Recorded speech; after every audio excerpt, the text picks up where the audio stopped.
السلام علیکم ورحمۃ اللہ.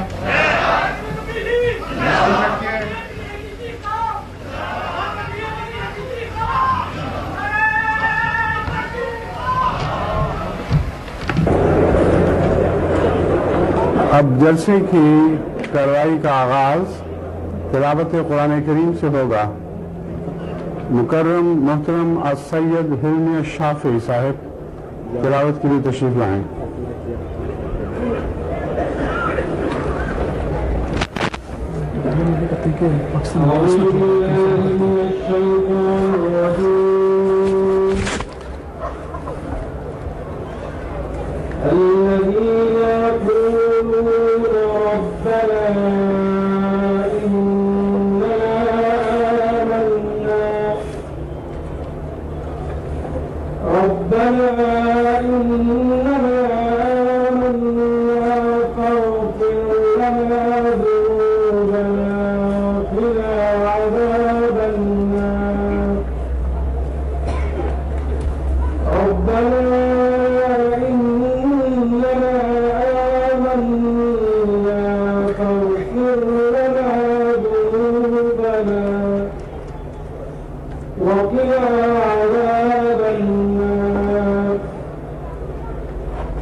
جزاکم اللہ خیر. اب اردو ترجمہ مکرم نصیر احمد قمر پیش فرمائیں گے. سورہ آل عمران کی آیت 17 تا 21 جن کی ابھی تلاوت کی گئی ہے، جن کا ترجمہ یہ ہے: جو کہتے ہیں کہ اے ہمارے رب، ہم یقیناً ایمان لے آئے ہیں، اس لیے تو ہمارے قصور ہمیں معاف کر دے اور ہمیں دوزخ کے عذاب سے بچا لے. جو صبر کرنے والے اور سچ بولنے والے اور فرمانبردار اور خدا کے لیے اپنے اموال خرچ کرنے والے اور راتوں کے آخری حصوں میں استغفار کرنے والے ہیں. اللہ انصاف کے مطابق یہ گواہی دیتا ہے کہ حقیقت یہی ہے کہ اس کے سوا اور کوئی معبود نہیں. اور فرشتے بھی اور علم والے بھی یہی گواہی دیتے ہیں کہ اس کے سوا پرستش کا کوئی بھی مستحق نہیں، وہ غالب اور حکمت والا ہے۔ اللہ کے نزدیک اصل دین یقیناً کامل فرمانبرداری ہے، اور صرف انہی لوگوں نے جنہیں کتاب دی گئی تھی اس کے بعد کہ ان کے پاس علم آ چکا تھا آپس کے فساد کی وجہ سے اختلاف کیا، اور جو اللہ کے نشانات کا انکار کرے وہ یاد رکھے کہ اللہ یقیناً جلد حساب کرنے والا ہے۔ اب اگر یہ لوگ تجھ سے جھگڑیں تو تو ان سے کہہ دے کہ میں نے اور ان لوگوں نے جو میرے پیرو ہیں اپنے آپ کو اللہ کی فرمانبرداری میں لگا دیا ہے، اور جن لوگوں کو کتاب دی گئی ہے ان کو اور نیز امیوں کو کہہ دے کہ کیا تم بھی فرمانبردار ہوتے ہو؟ بس اگر وہ فرمانبردار ہو جائیں تو سمجھو کہ وہ ہدایت پا گئے، اور اگر وہ منہ پھیر لیں تو تیرے ذمہ صرف پہنچا دینا ہے، اور اللہ بندوں کو دیکھ رہا ہے۔ جزاکم اللہ۔ اب حضرت اقدس مسیح موعود علیہ السلام کا پاکیزہ منظوم کلام مکرم چودھری محمد الیاس صاحب پیش کریں گے۔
تو پھر ہے کس قدر اس کو سہارا، تو پھر ہے کس قدر اس کو سہارا،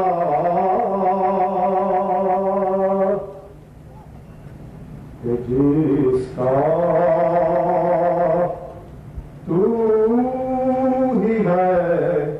سب سے پیارا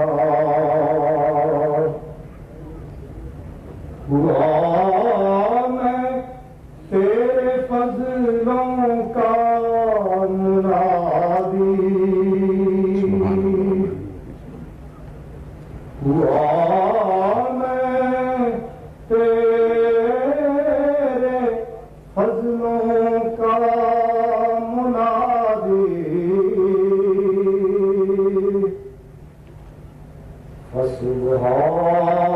سبحان الذی افضل عادی، سبحان الذی افضل عادی، میں کیوں کر گن سکوں تیری ہدایات، تیرے فضلوں سے پر ہیں میرے دن رات، میری خاطر دکھائی تو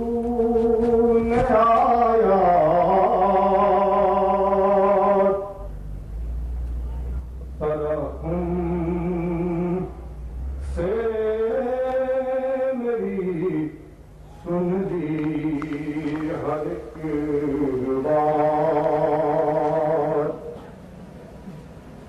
کرم سے تیرے دشمن ہو گئے مات،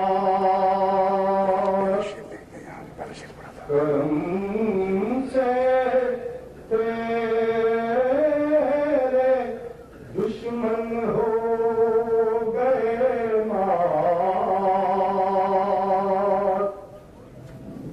عطا کی تو نے سب میری مرادات، پڑا پیچھے میرے جو غول بدذات،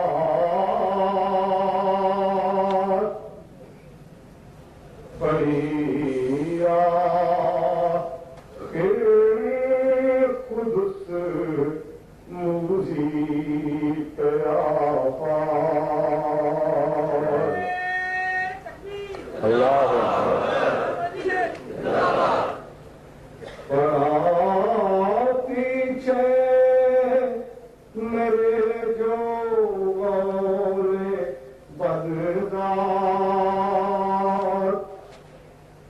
پڑی آخر قدس موزی پیافات، ہوا انجام سب کا نامرادی، ہوا انجام سب کا نامرادی،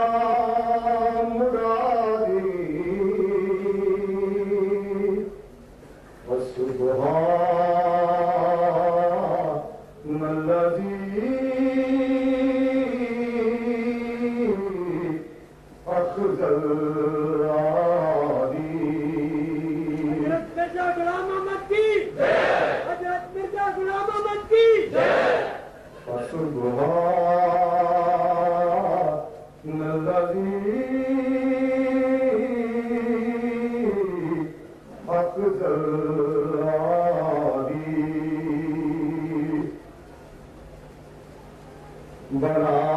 بنائی تو نے پیارے میری ہر بات، دکھائے تو نے احسان اپنے دن رات، ہر ایک میدان میں دی تو نے فتوحات، بدن دے شوق کو تو نے کر دیا مات، تکبیر اسلام احمدیت حضرت محمد مصطفیٰ صلی اللہ علیہ وسلم۔ مرزا غلام احمد کی ہر ایک میدان میں دی تو نے فتوحات، بدن دے شوق کو تو نے کر دیا مات، ہر ایک بگڑی ہوئی تو نے بنا دی، ہر ایک بگڑی ہوئی تو نے بنا دی،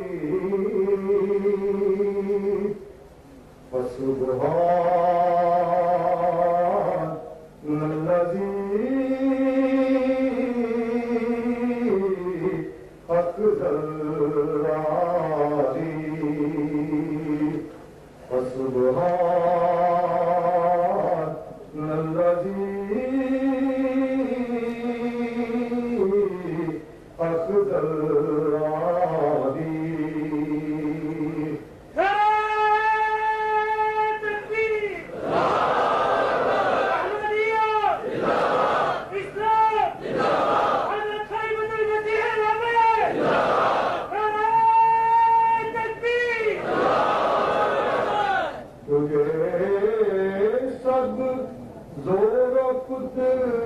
ہے خدایا تجھے پایا ہر ایک مطلب کو پایا ہر ایک عاشق نے ہے ایک بت بنایا ہمارے دل میں یہ دلبر سمایا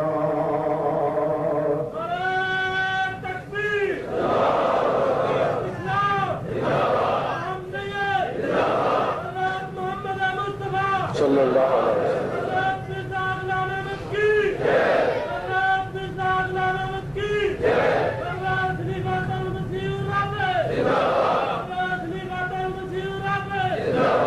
ہر ایک عاشق نے ہے ایک بت بنایا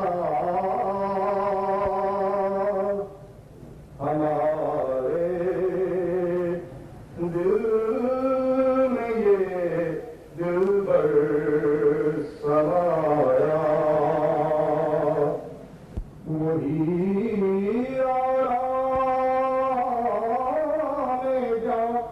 اور دل کو بھایا وہی جس کو کہیں رب البرایا ہوا ظاہر وہ مجھ پر دل ایادی ہوا ظاہر وہ مجھ پر دل ایادی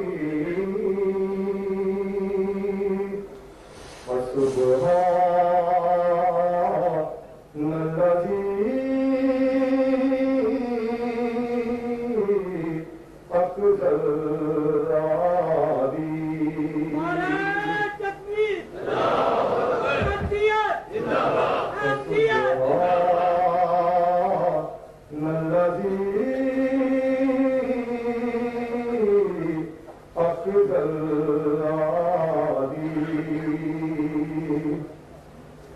مجھے اس یار سے پیوند جاں ہے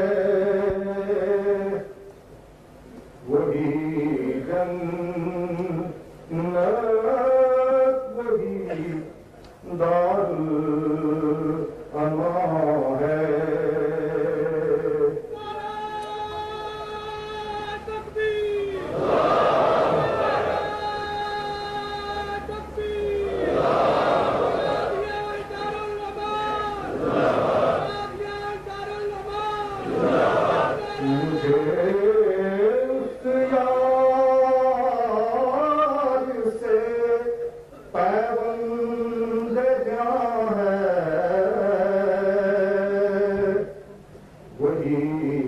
جنت وہی دار الامان ہے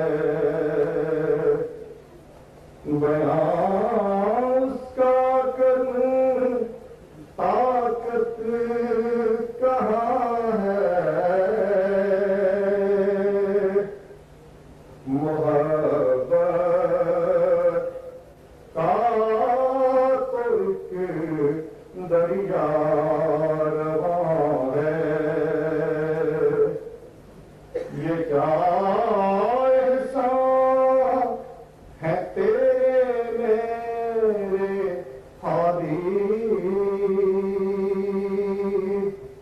یہ کیا احسان ہے تیرے میرے ہادی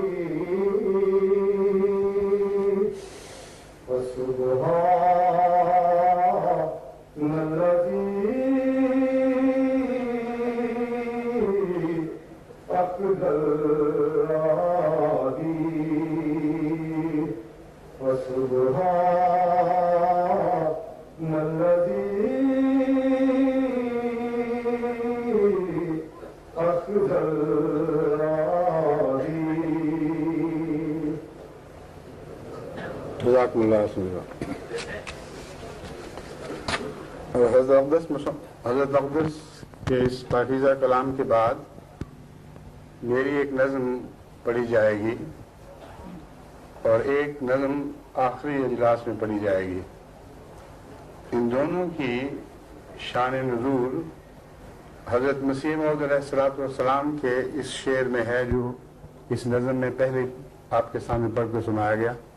تجھے دنیا میں ہے کس نے پکارا کہ پھر خالی گیا قسمت کا مارا.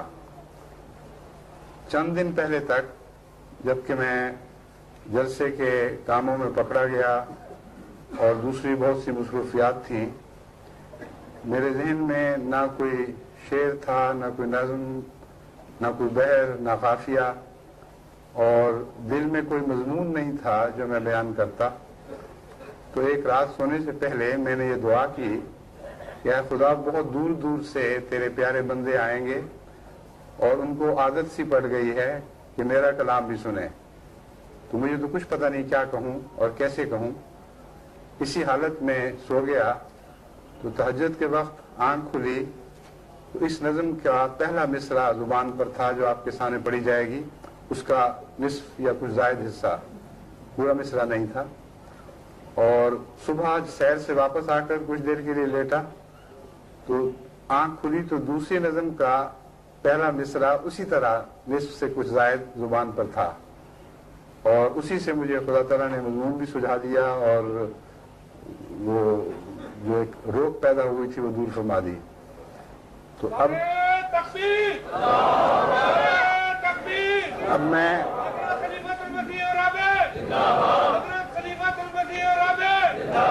اب میں مکرم محمد عصمت اللہ صاحب سے درخواست کرتا ہوں جو جاپان سے تشریف لا رہے ہیں کلکتے کے رسے، کہ وہ آ کر میرا کلام احباب کی خدمت میں پیش کریں.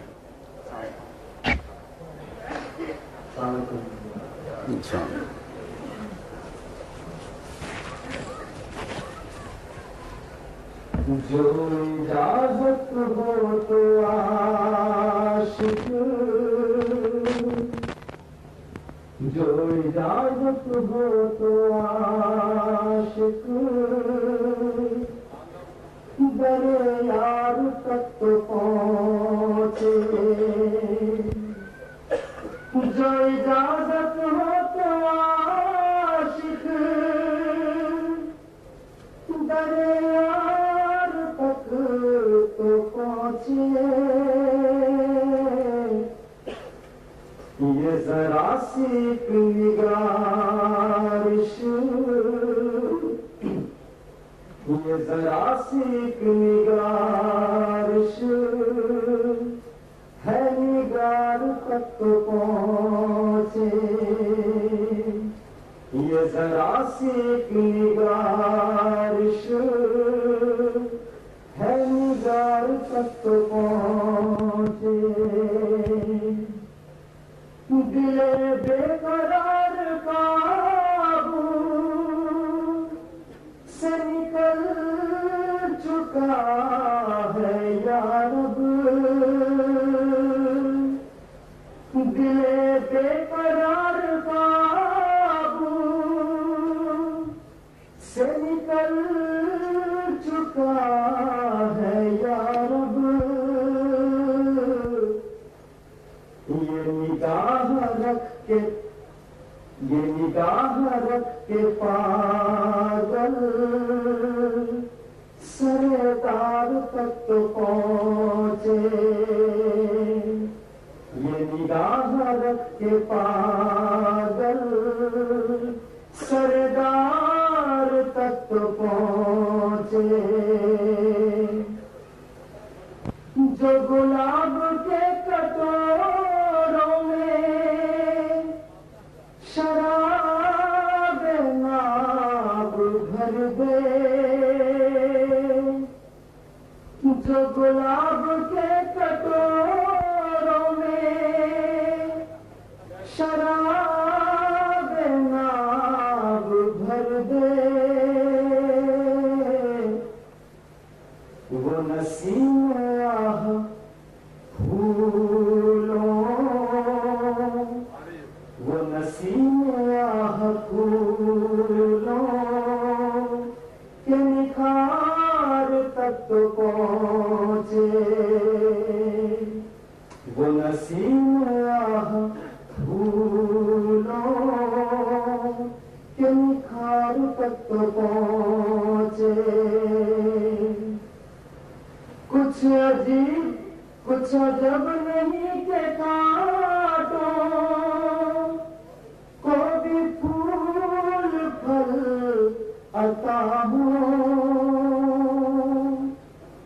کچھ عجب نہیں کہ کانٹوں کو بھی پھول پھل عطا ہو،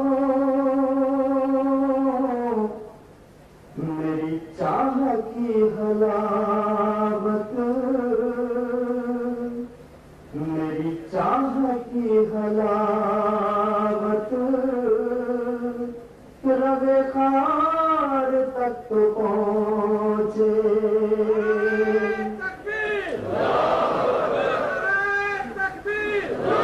کچھ عجب نہیں کہ کانٹوں کو بھی پھول پھل عطا ہو، میری چاہ کی حلاوت رگ خار تک تو پہنچے،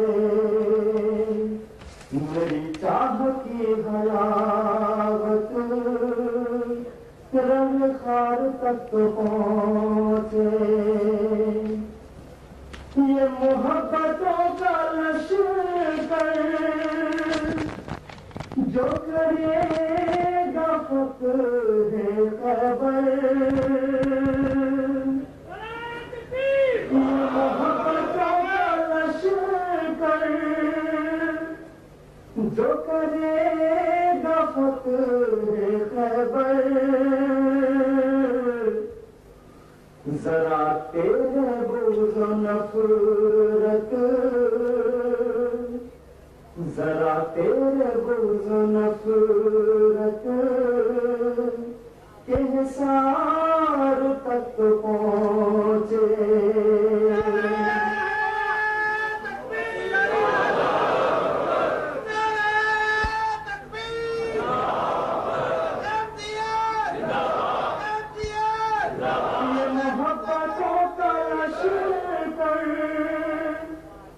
جو کرے گا فقر خیبر، ذرا تیرے بغض و نفرت کے حصار تک تو پہنچے،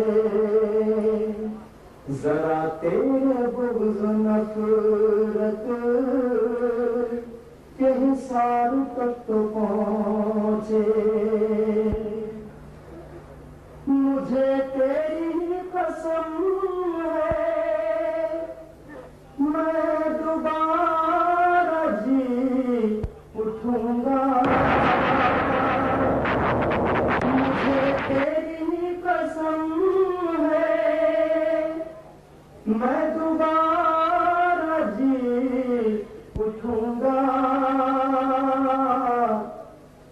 تیرا نفخ روح میرے، تیرا نفخ روح میرے دل زار تک پہنچے، تیرا نفخ روح میرے دل زار تک پہنچے۔ جو نہیں شمار ان میں، جو نہیں شمار ان میں تو غراب پر شکستہ، جو نہیں شمار ان میں تو غراب پر شکستہ، تیرے پاک صاف بغلوں کی، تیرے پاک صاف بغلوں کی کہ تار تک پہنچے۔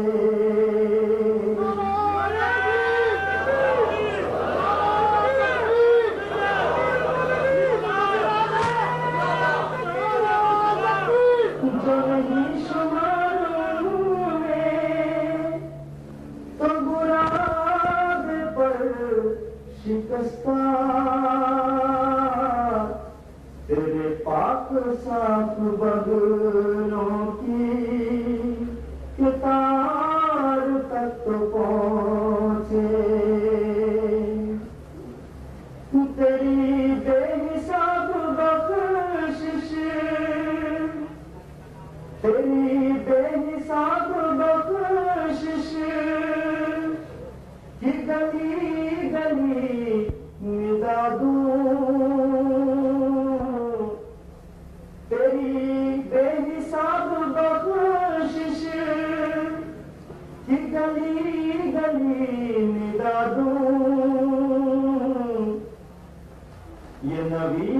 تیرے چاکر یہ نوید تیرے چاکر گنہگار تک تو پہنچے نوید تیرے چاکر گنہگار تک تو پہنچے جو اجازت ہو تو عاشق در یار تک تو پہنچے یہ ذرا سی ایک نگارش ہے نگار تک تو پہنچے یہ شجر خزاں رسیدہ ہے مجھے عزیز یا رب یہ شجر خزاں رسیدہ ہے مجھے عزیز یا رب یہ ایک اور وصل تازہ کی بہار تک تو پہنچے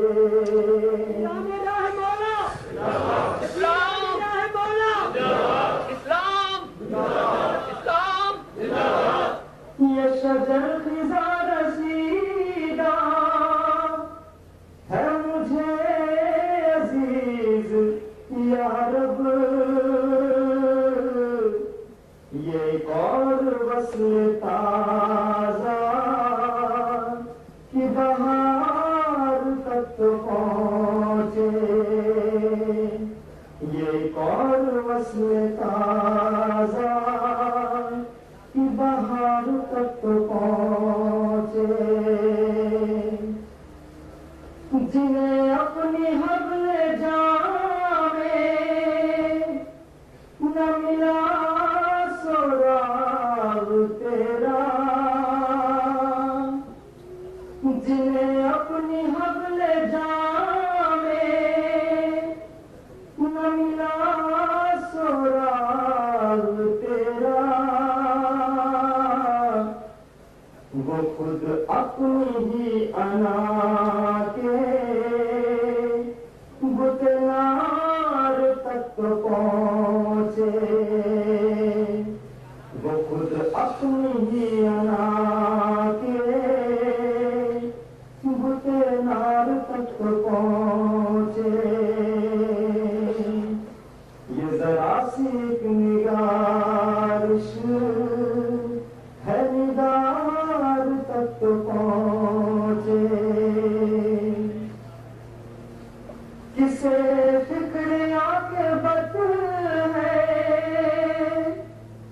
کسے فکر عاقبت ہے یہی مقدرت بہت ہے کہ رحیم خواب داتا کہ رحیم خواب داتا کہ مزار تک تو پہنچے کہ رحیم خواب داتا کہ مزار تک تو پہنچے ہے عوام کے گناہوں کا بھی بوجھ اس پہ بھاری ہے عوام کے گناہوں کا بھی بوجھ اس پہ بھاری یہ خبر کسی طریقے سے ہمار تک تو پہنچے یہ خبر کسی طریقے سے ہمار تک تو پہنچے جو اجازت ہو تو عاشق در یار تک تو پہنچے سی نگارش ہے نگار تک تو پہنچے نعرہ تکبیر نعرہ تکبیر امیر المومنین یہ خبر ہے غم یا رب یہ خبر ہے غم یا رب کہ سوار خواہد آمد کروں نقد جان چھاور کروں نقد جان چھاور میرے دار تک پہنچے کروں نقد جان چھاور میرے دار تک پہنچے وہ جوان برپا ہے وہ جوان برپا ہے وہ جمیل و دلربا ہے وہ جوان برپا ہے وہ جمیل و دلربا ہے میرا نالا اس کے قدموں میرا نالا اس کے قدموں کے غبار تک پہنچے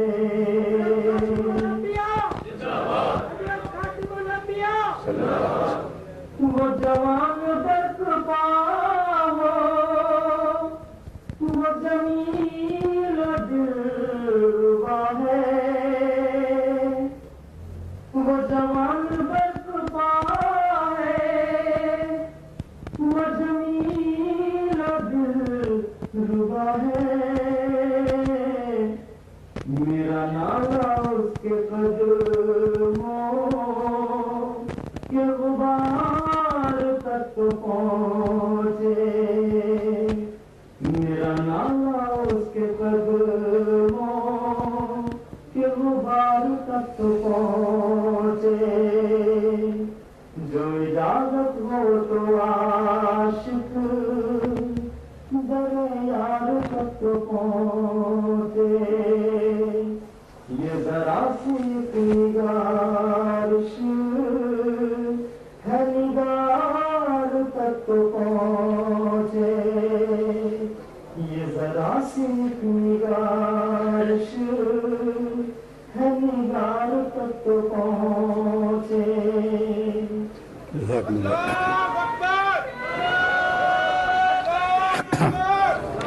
مکرم محترم آفتاب احمد خان صاحب ایک معزز مہمان کا تعارف فرمائیں گے اور وہ چند منٹ حاضرین جلسہ سے خطاب فرمائیں گے.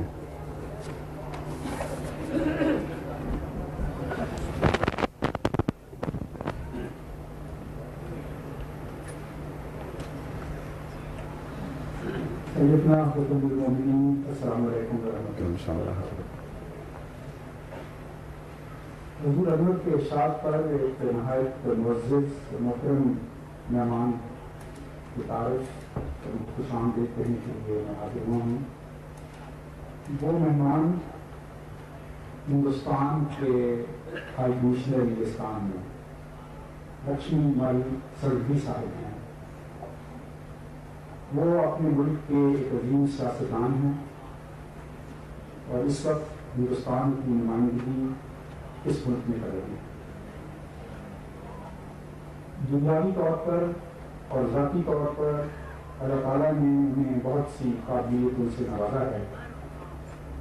وہ اپنے ملک کے ایک بہت بڑے قانون دان، قانون ساز اور دانشمند ہیں. اپنے ملک کی پارلیمنٹ کے ممبر بہت عرصہ رہے اور ہندوستان کے بہت سے اداروں، ثقافتی اداروں، سیاسی اداروں، علمی اداروں اور قانونی اداروں کے ساتھ ان کا تعلق ہے. انڈین لا انسٹیٹیوٹ کے وہ صدر ہیں اور سپریم کورٹ آف انڈیا کے بار ایسوسیشن کے بھی جو بنیادی صدر ہیں. علاوہ ازیں وہ اہل زبان ہیں، کئی زبانوں کے ماہر ہیں، اردو اور ہندی کے شاعر بھی، اور مشرق کی تہذیب اور ثقافت اور شرافت کے ایک نہایت اعلیٰ نمائندے ہیں. ہم آج ان کا خیر مقدم کرتے ہیں کہ انہیں تشریف لائے اور اپنے ساتھ اپنے نائب کو بھی لے کے آئے، اور اس ان کو خوش آمدید کہنے میں جو ہمیں خوشی اس وجہ سے بھی ہے کہ وہ اس ملک کے کی نمائندگی کرتے ہیں جہاں قادیان قادیان دارالامان بات ہے، اور جو سلسلہ احمدیہ کا وطن عزیز ہے. پچھلے سال قادیان میں 7 سالہ دسہرہ کے موقع پر جب سیدنا حضرت امیر المومنین عزیز اللہ تعالیٰ بن نصر العزیز ہندوستان تشریف لے گئے تو ہندوستان کے عوام اور ہندوستان کی حکومت نے جس گرمجوشی کے ساتھ اور جس خلوص کے ساتھ حضور کا اور باقی مہمانوں کا خیر مقدم کیا، ہم ان کے بہت مشکور ہیں. اور میں اس موقع پر ہائی کمشنر صاحب کی خدمت میں شکریہ پیش کرتا ہوں اور ان سے درخواست کرتا ہوں کہ وہ ہمارا شکریہ اپنی حکومت اور اپنے عوام تک پہنچا دیں. اور میں محترم لکشمی سنٹھی صاحب سے درخواست کرتا ہوں کہ وہ آپ سے خطاب کرنا.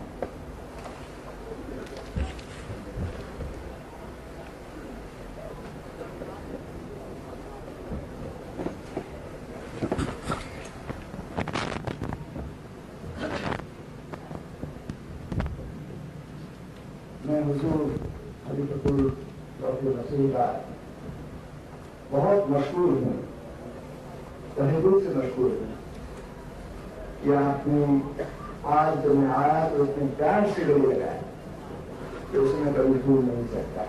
حضرت مرزا غلام احمد کی آپ نے مجھے یہ عزت افزائی کی اور مجھے یاد فرمایا، اس کے لیے بھی میں آپ کا مشکور ہوں. اس آپ کی عنایت کو میں اللہ کا کرم و فضل مانتا ہوں اور آپ کا استقبال کرتا ہوں. مجھے اس بات کا فخر ہے کہ آپ نے مجھے اس کانفرنس میں شریک ہونے کا یہ موقع عطا فرمایا اور کہنے کا موقع دیا آپ نے کہ ہم سب برابر ایک ہی طرح سے، چاہے کسی بھی زبان میں ہم کہیں، ہر اذان میں ایک ہی زبان ہے، ایک ہی آواز ہے، اور وہ یہ ہے کہ ہم سب اللہ کے فضل کے ملائک. میں اس لیے بھی آپ کو کہنا چاہتا ہوں کہ میں اس درد کو جانتا ہوں کہ جو لوگ اپنے ملک سے یا اپنے وطن سے جلا وطن ہو گئے یا جن کو پوری طرح سے آدر عزت نہیں دی گئی، ان کے درد کو میں جانتا ہوں. اس لیے نہیں کہ سیاست سے میرا کوئی واسطہ ہے، بلکہ اس لیے کہ میں انسانی حقوقوں کے لیے زندگی بھر لڑتا رہا. انسانیت زندہ باد، انسانیت زندہ باد، انسانیت زندہ باد، انسانیت زندہ باد. میں یہ مانتا ہوں کہ مذہب عبادت کی آزادی کو دیتا ہے اور وہ ایک انسانی حقوق ہے. یہ بھی مانتا ہوں کہ مذہب ہر انسان میں خدا کی خودی کو بلند کرنے کا ایک طریقہ ہے. آج آپ کے سامنے حاضر ہو کر میں کہنا چاہتا ہوں کہ اپنی وفات کے پہلے حضرت مرزا غلام محمد صاحب نے جو سلح کا پیغام دنیا کو دیا اور خاص طور سے ہندوستان کو دیا، ان کے بتائے ہوئے سلح کے پیغام کے راستے پر چلنا آج بھی ہم سب کے لیے موجود. بات 1908 کی ہے، کنتو 1992 میں بھی یہ بات آج اتنی ہی موجود ہے، ایسا مجھے لگتا ہے. میں اس انسانی حقوق کو لے کر ہی لالت کی نظم کے اس بات کو یاد کرتا ہوں جب انہوں نے کہا کہ باقی سب کچھ انسان کو میسر ہو جاتا ہے پر میسر نہیں ہوتا انسان کو انسان ہونا. انسانیت سب سے بڑا آئین ہے, سب سے بڑا قانون ہے, اور جب انسانیت سے ہم لوگ ہٹ جاتے ہیں, چاہے وہ کوئی بھی دیش ہو, چاہے کوئی بھی وطن ہو, چاہے کوئی بھی مذہب ہو, چاہے کوئی بھی قوم ہو, تو وہ اللہ کی راہ سے ہٹ جاتے ہیں. اور اسی لیے میں آپ کے سامنے آ کر اس بات کا اظہار کرنا چاہتا ہوں کہ ہندوستان نے صلح کے اس پیغام کو یاد کرتے ہوئے اپنی تواریخ میں ایک نئی بات کی, اور وہ یہ تھی کہ ہمارے آئین میں یہ لکھ دیا کہ ہر عبادت کے طریقے کو, ہر مذہب کو آزادی کا حق حاصل ہوگا. یہ آزادی کا حق نہ کیول ہندوستان کے لیے, نہ کیول پاکستان کے لیے, بلکہ ساری دنیا میں سب جگہ کے لیے. برسوں پہلے میں نے یونائٹڈ نیشنز میں اس بات کی تقریر کی تھی اور کہا تھا کہ مذہب کو لے کر جہاں کہیں جاتی ہوئی ہے تو اس کو انسانی حقوق کے معاملے کے طور پر لے کر ساری دنیا کو ایک ہو کر لڑنا ہوگا. میں نے کہا تھا کہ سیاست کے مریض اگر کوئی حکیم کے پاس جائیں اور ان سے پوچھیں کہ ہم کیا پرہیز رکھیں, اور اگر میں وہ حکیم ہوں تو ان کو کہوں کہ آپ تشدد سے پرہیز رکھیں, آپ گھنا سے پرہیز رکھیں, آپ آپس کے بیل سے پرہیز رکھیں.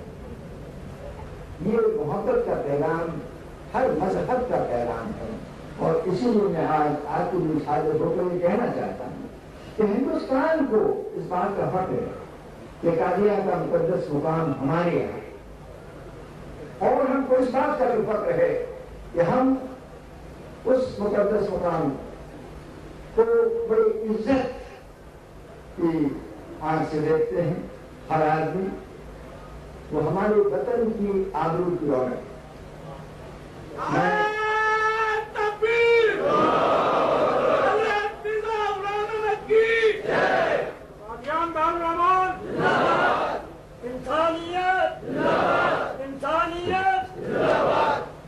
میں آج ایک اور عالیشان عظیم الشان انسان کی یاد کرتا ہوں جس کو جاننے کا موقع مجھے ملا اور جو میرے ہی پیشے کیا تھا. چودھری ظفر اللہ خان صاحب, جن کو بہت قریب سے جاننے کا مجھے موقع ملا اور جن کی زندگی کی سانس میں نے ان کے درد کو دیکھا اور سمجھا.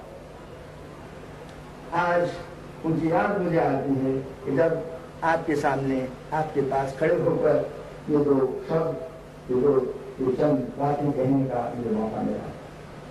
میں ایک بار پھر آپ کا بہت بہت شکریہ ادا کرنا چاہتا ہوں. نعرہ تکبیر! High commissioner of India! High commissioner of India! انسانیت! آپ میں سے بہت سارے لوگ یہاں رہتے ہیں, ان کے لیے ضروری ہے کہ انسانیت کے, محبت کے اس پیغام کو ہم اپنے آپس میں جئیں, اور نہ کیول ہم اپنے آپس میں جئیں, اس پیغام کو برٹن کی جنتا تک بھی پہنچائیں اور ان کو بتائیں کہ ہم کس پیغام کو جیتے ہیں, کیا ہمارے مذہب کی بات ہے, کیا وہ ساری جو کلچر ہے, جو تہذیب ہے, اس کا مطلب کیا ہے. ایک دو شبد انگریزی میں کہہ کر میں اپنی بات ختم کروں گا. I wish to tell you how deeply touched and how deeply moved I am by the warm embrace and blessings of His Holiness Khalifatul Masih. He is kindness and generosity personified. He is goodness personified. He is love personified. And therefore, it is a very great privilege for me to be here his proximity and to pay my homage to all of us who must strive together for the fundamental meaning of religion, for the fundamental oneness of humanity. I wish also to say that we all have promises to keep, promises to the divine Lord, promises to the Creator, promises to our saints, promises to our conscience. And in that striving, we have all to be one. For if we are to build a new world, Lord, if we are to live together, we have to follow the rest of the teachings of religions of the world, which must come together to give a message of humanity, a message of compassion, a message of sharing and caring for each other. I am deeply indebted for the honor you have done me in inviting me to say a few words and to be able to pay my homage to Huzur Sahib and to experience his kindness and his goodness. Thank you very much.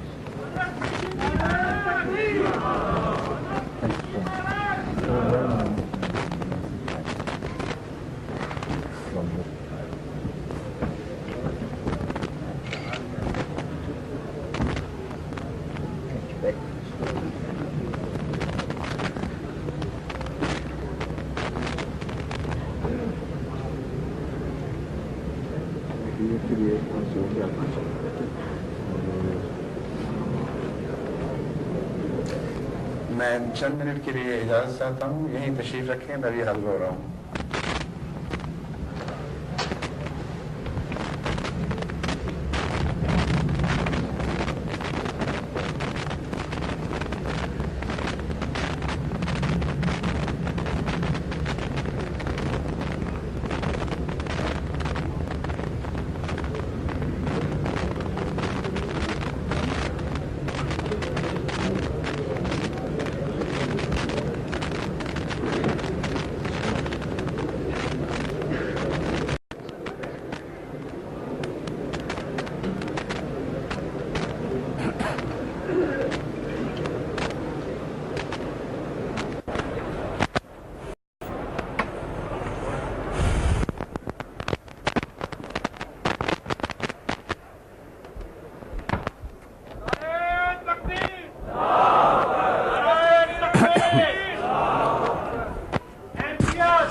أشهد أن لا إله إلا الله وحده لا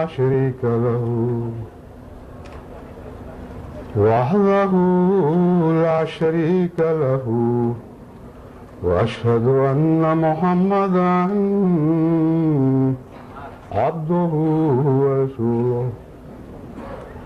أما بعد فأعوذ بالله من الشيطان الرجيم. بسم الله الرحمن الرحيم. الحمد لله رب العالمين الرحمن الرحيم مالك يوم الدين. إياك نعبد وإياك نستعين. اهدنا الصراط المستقيم صراط الذين أنعمت عليهم غير المغضوب عليهم ولا الضالين.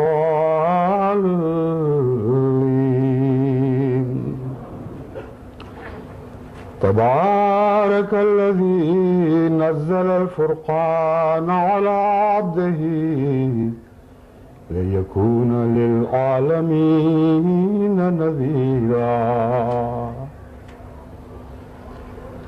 ليكون للعالمين نذيرا الذي له ملك السماوات والأرض له ملك السماوات والأرض ولم يتخذ ولدا ولم يكن له شريك في الملك وخلق كل شيء فقدره تقديرا واتخذوا من دونه آلهة لا يخلقون شيئا وهم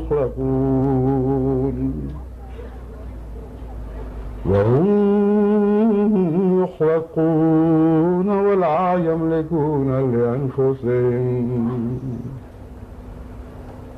لأنفسهم ضرا ولا نفعا ولا يملكون موتا ولا حياة ولا نشورا.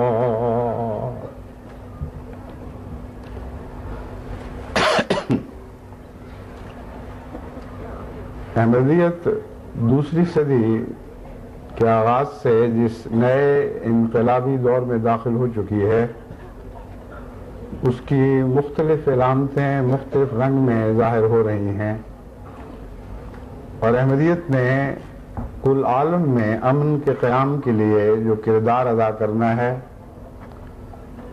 اس آواز نہیں آ رہی؟ کہتے ہیں آواز نہیں آ رہی ٹھیک؟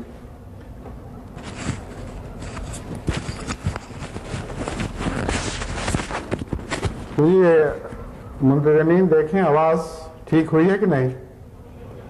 اب آ رہی ہے؟ ٹھیک ہے۔ احمدیت دوسری صدی میں داخل ہو کر جس انقلابی دور میں داخل ہو چکی ہے اس کی مختلف علامات مختلف رنگ میں ظاہر ہو رہی ہیں، اور احمدیت کو جو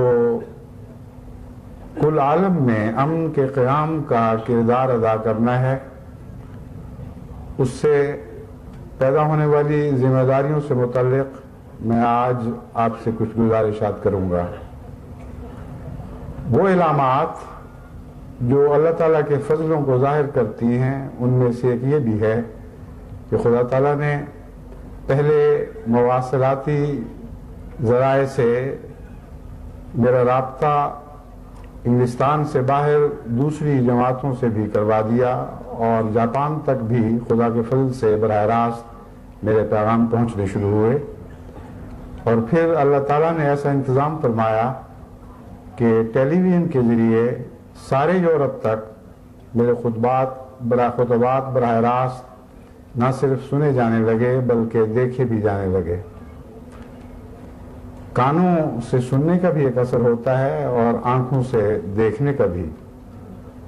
تبھی حضرت مسیح موعود علیہ السلام فرماتے ہیں دیدار گر نہیں ہے تو گفتار ہی صحیح۔ اب تو اللہ تعالیٰ نے گفتار کے بھی انتظام فرما دیے اور دیدار کے بھی انتظام فرما دیے، اور آج یہ انقلابی دن آیا ہے کہ اس وقت جو میں آپ سے یہاں گفتگو کر رہا ہوں اسے نہ صرف پاکستان اور ہندوستان میں سنا جا رہا ہے بلکہ دیکھا بھی جا رہا ہے۔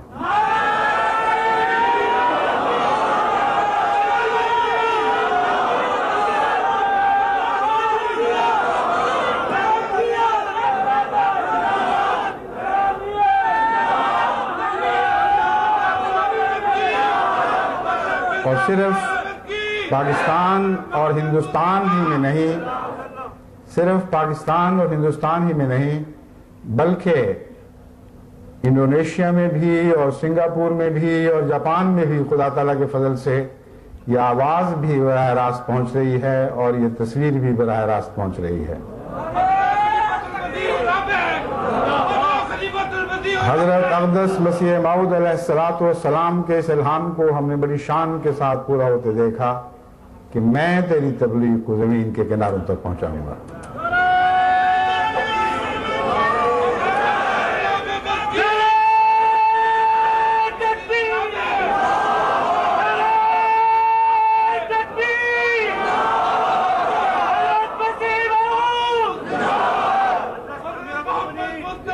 صلی اللہ علیہ وسلم۔ اس الہام کو پڑھنے کے مختلف انداز ہیں۔ آج تک بالعموم اسے اس رنگ میں پڑھا گیا ہے کہ میں تیری تبلیغ کو زمین کے کناروں تک پہنچاؤں گا، لیکن آج میں اللہ تعالیٰ کے شکر سے مغلوب ہو کر، اس کے احسانات سے مغلوب ہو کر اسے یوں پڑھتا ہوں کہ میں تیری تبلیغ کو زمین کے کناروں تک پہنچاؤں گا۔ خدا کے سوا اور کوئی نہیں جو یہ کام کر سکتا تھا، اور وہی ایک واحد ذات ہے جس نے آج یہ انتظام فرمایا کہ حضرت اقدس مسیح موعود علیہ السلام کے اس ادنا چاکر کو یہ توفیق دی کہ مسیح موعود کی نمائندگی میں جو کلام کر رہا ہے وہ کلام بھی تمام دنیا کے کناروں تک پہنچ رہا ہے، اور اس کی تصویر بھی اور اس جلسے کے مناظر بھی براہ راست ساری دنیا تک نشر ہو رہے ہیں۔ آج خدا کے فضل سے اس الہام کے پورا ہونے کے ایک نئی شان سے دن آئے ہیں کہ میں تیری تبلیغ کو زمین کے کناروں تک پہنچاؤں گا۔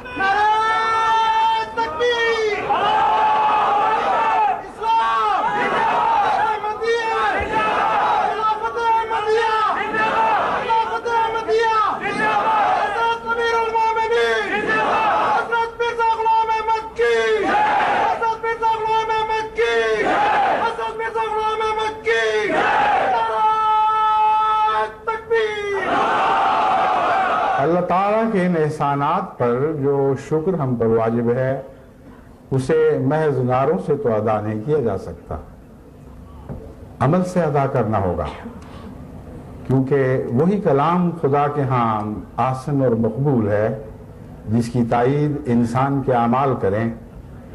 بس جس خدا نے حضرت اقدس مسیح موعود علیہ السلام پر نظر کرم فرماتے ہوئے آپ کی تبلیغ کو زمین کے کناروں تک پہنچانے کے مختلف انتظام فرمائے اور فرماتا چلا جا رہا ہے، ہم اس کے نام اور جلال کی عظمت کو تمام دنیا میں پھیلا کر رہیں گے، اور دم نہیں لیں گے جب تک ایک ہی خدا دنیا پر حاوی نہ ہو جائے، جب تک وہی خدا جو آسمان پر ہے اس کی بادشاہ زمین پر بھی قائم نہ ہو۔ یہی ہمارا مقصد حیات ہے، اور اس مقصد کے لیے ہماری ساری زندگیاں بھی فنا ہو جائیں تو ہمیں کوئی غم نہیں۔ ایسی ہر زندگی کام آئے گی جو خدا کی عزت اور جلال کے اظہار کے لیے کام آئے۔ ہر وہ زندگی جو اس کے سوا ضائع ہو وہ ضائع ہو گئی، اس کی کوئی بھی حقیقت نہیں۔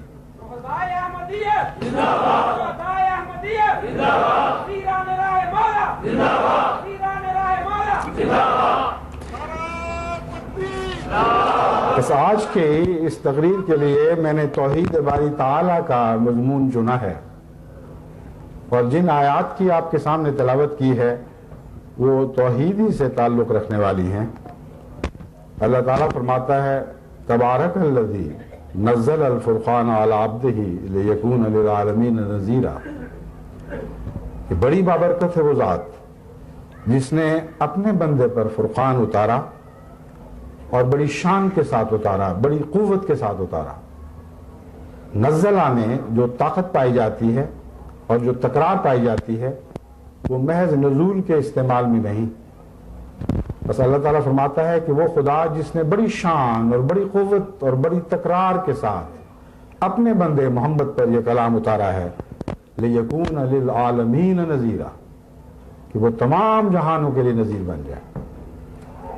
جب ہم حضرت مسیح موعود علیہ السلام کی تبلیغ کی بات کرتے ہیں تو آپ کی حضرت اقدس محمد مصطفیٰ کی تبلیغ کے سوا اور کوئی تبلیغ نہیں، وہی تبلیغ ہے جو محمد عربی صلی اللہ علیہ وآلہ وسلم کی تبلیغ ہے، وہی پیغام ہے جو قرآن کا پیغام ہے، اور اسی پیغام کو ہم نے لازماً دنیا کے کناروں تک پہنچانا ہے۔ پھر خدا تعالیٰ فرماتا ہے للذی لہ ملک السماوات والارض ولم یتخذ ولدا ولم یکن لہ شریک فی الملک وخلق کل شیء فقدرہ تقدیرا، کہ وہی ذات ہے جس کے ہاتھ میں آسمان اور زمین کی ملوکیت کی چابیاں ہیں، وہی مالک ہے اور وہی بادشاہ ہے، اور اس نے کوئی بیٹا نہیں اپنایا، اس نے کوئی بیٹا نہیں اپنایا، اور اس کا کوئی شریک نہیں ہے، اس کی بادشاہت میں اس کا کوئی شریک نہیں، اور ہر چیز اسی نے پیدا فرمائی اور ہر چیز کے اندازے مقرر فرمائے۔ وَاتَّخَذُوا مِن دُونِهِ آلِهَةً، لیکن ان بد نصیبوں کو دیکھو کہ اس کے سوا معبود بنائے بیٹھے ہیں. اتنی بد نصیبی ہے اس خدا کے مقابل پر جس کی شان کا اظہار ان آیات کریمہ میں فرمایا گیا ہے. اللہ تعالیٰ کہتا ہے کیسے بد نصیب لوگ ہیں کہ اس کے سوا معبود بنائے بیٹھے ہیں. لا یخلقون شیئا وہم یخلقون، وہ کوئی چیز پیدا نہیں کر سکتے اور وہ تمام کے تمام پیدا کیے گئے ہیں. ولا یملکون لانفسہم ولا یملکون لانفسہم ضرا ولا نفعا، وہ اپنے لیے نہ کوئی فائدہ رکھتے ہیں نہ نقصان ان کے ہاتھوں میں ہے. ولا یملکون موتا، موت کے بھی تو مالک نہیں. ولا حیاتا، اور زندگی پر بھی اختیار نہیں رکھتے. ولا نشورا، اور پھر اٹھائے جانے پر بھی ان کو کوئی مقدرت حاصل نہیں. یہ عظیم الشان کلام توحید الہی کا ہے جس سے روح لرزہ براندام ہو جاتی ہے، اور اس میں بڑی قوت کے ساتھ توحید باری تعالیٰ کو دنیا کے تمام مذاہب باطلہ کے خلاف ثابت کیا گیا ہے. اور مذاہب باطلہ سے میری مراد وہ مذاہب ہیں جو آغاز میں توحید ہی کی سرچشمے سے پھوٹے تھے، مگر بدنصیبی سے رفتہ رفتہ بہتے بہتے دور ہوتے چلے گئے اور بالآخر یہاں تک پہنچے کہ وہ پہچانے نہیں جاتے. وہ پاک سرچشمہ جو توحید کا سرچشمہ تھا، جو ہر مذہب کا سرچشمہ ہے، وہ بدلا ہونا شروع ہوا، اس کی نئی شاخیں بننی شروع ہوئی، یہاں تک کہ توحید باری تعالیٰ ایک پھیلتے اور پھر پھیلتے ہوئے شرک میں تبدیل ہو گئی. وہ بت خانے جو مختلف شہروں اور آبادیوں میں بنائے گئے، وہ بت خانے ایک ایک دل میں بن گئے. اور آج انسانیت کی سب سے بڑی بد نصیبی ہے کہ انسان بحیثیت انسان شرک میں مبتلا ہو چکا ہے. دنیا کے مسائل کے حل سے متعلق آپ بڑی بڑی طاقتوں کے سربراہوں کی باتیں سنتے ہیں اور بڑے فخر کے ساتھ عظیم دنیاوی طاقتوں کی طرف سے اعلان کیے جاتے ہیں اس دنیا کے نئے نقشے کی تعمیر ہم کریں گے. میں خدا کی قسم کھا کے کہتا ہوں یہ جھوٹ ہے. دنیا اور نئی دنیا کی تعمیر صرف اور صرف محمد مصطفیٰ صلی اللہ علیہ وسلم کی ذات کے ساتھ وابستہ ہو چکی ہے. اس ذات کے ساتھ وابستہ ہو چکی ہے جس نے اپنے وجود کو مٹا کر تمام تر توحید باری تعالیٰ میں مدغم کر دیا.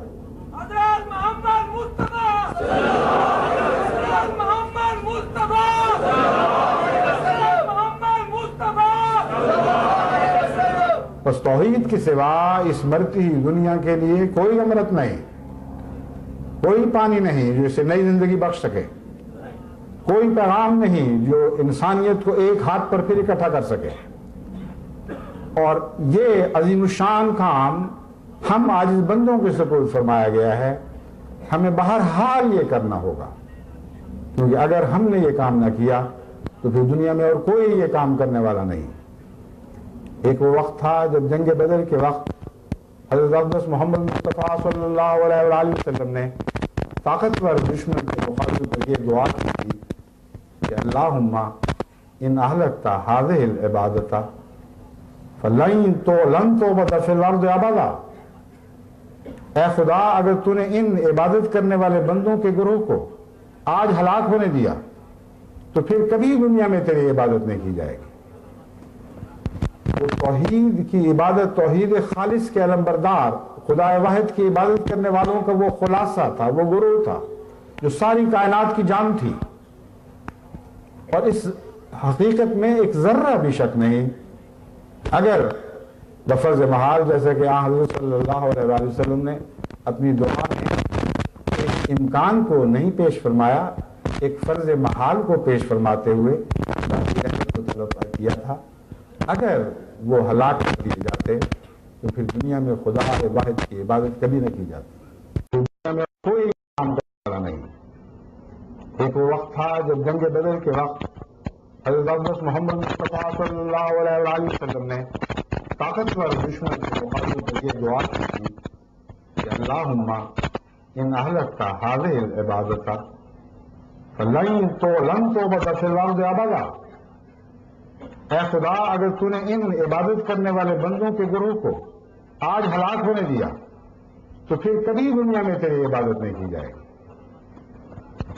توحید کی عبادت، توحید خالص کے علمبردار خدا واحد کی عبادت کرنے والوں کا وہ خلاصہ تھا، وہ گروہ تھا جو ساری کائنات کی جان تھی، اور اس حقیقت میں ایک ذرہ بھی شک نہیں اگر لفظ محال جیسے کہ حضرت صلی اللہ علیہ وسلم نے اپنی دعا میں اس امکان کو نہیں پیش فرمایا، ایک فرض محال کو پیش فرماتے ہوئے کیا تھا، اگر وہ ہلاک کیے جاتے تو پھر دنیا میں خدا واحد کی عبادت کبھی نہ کی جاتی۔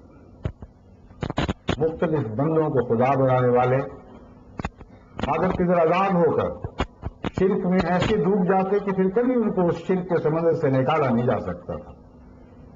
یہ ہمارے آقا و مولا حضرت محمد مصطفیٰ صلی اللہ علیہ وسلم کا احسان ہے، اس دنیا کو ایک نئی زندگی بخشی اور پھر خدا واحد کی طرف بلایا اور بڑی شان کے ساتھ بلایا، اور آج یہ کام اے احمدیو، اے احمدی عبادت کرنے والوں کی جماعت تمہارے سپرد کر دیا گیا ہے۔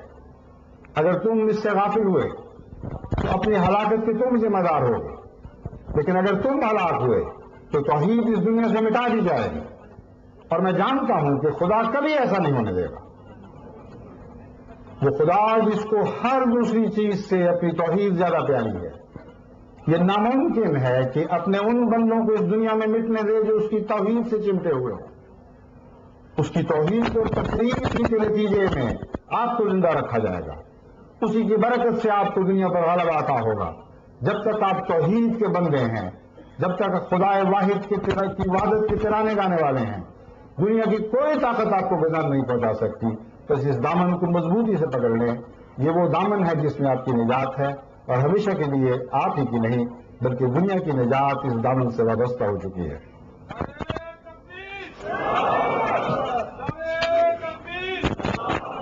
توحید ہے کیا؟ جب تک آپ اس کو سمجھیں گے نہیں، جب تک آپ توحید کی حقیقت سے آشنا نہیں ہوں گے، کیسے آپ خود توحید پر قائم ہوں گے اور کس طرح آپ بنی نوع انسان کو توحید کی طرف بلائیں گے؟